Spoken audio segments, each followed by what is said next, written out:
வணக்கம்.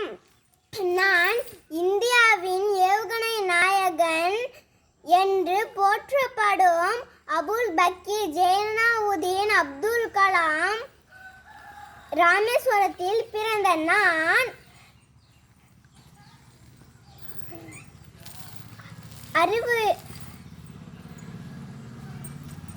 அறிவியல் விஞ்ஞானியாக பணியாற்றினேன்.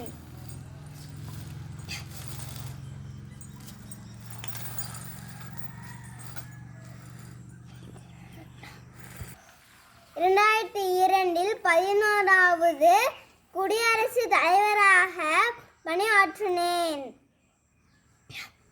என்னுடைய அறிவுரைகள்: கனவு காண வேண்டும், பிரச்சனைகளை சந்திக்க வேண்டும், நல்ல விஷயங்களை மற்றவர்களுக்கு கொடுக்க வேண்டும், நாமாக இருக்க வேண்டும்,